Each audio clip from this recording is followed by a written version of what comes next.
Несмотря на то, что купальный сезон для якутян уже давно закрыт, для якутских моржей он в самом разгаре. Сильный ветер и температура, стремящаяся к нулю, любителям экстремального плавания не помеха.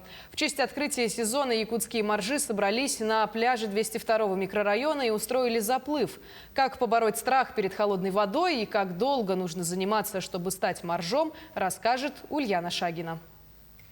В разных странах их называют по-разному. В Америке это белые медведи, в Финляндии нерпу, ну а в России любителей экстремального плавания в студеной воде называют моржами. Сегодня на улице -2, идет снег, ветер. На берегу реки здесь, кажется, еще холоднее, но не для наших якутских моржей, которые могут плавать даже в -60. Ну давайте подойдем к ним и спросим, холодно ли. Николай Николаевич, добрый день. Холодно ли вам? Ну, вообще-то погода холодная, но нам как бы разогрев внутренний идет изнутри.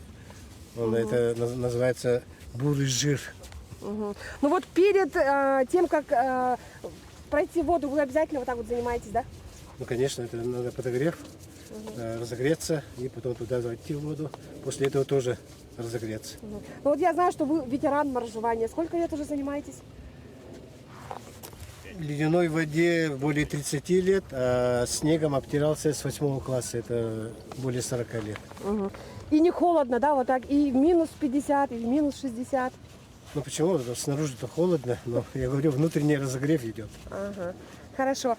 Ну, я скажу, что любители моржевания с 2018 года объединились в одну общественную организацию. Называется она «Саха Моржи». И для них сегодня начало открытия сезона. Ну, я вижу, не могу сказать, что вы замерзли, но тем не менее вижу, что вы уже с нетерпением хотите в воду, да. Ну, давайте. Тогда будем ждать. Ребята, пошли.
Ну что ж, можно считать, что с сегодняшнего дня для любителей экстремального вида плавания, для якутских моржей, сезон купальный официально открыт. На этой позитивной ноте передаю слово коллегам.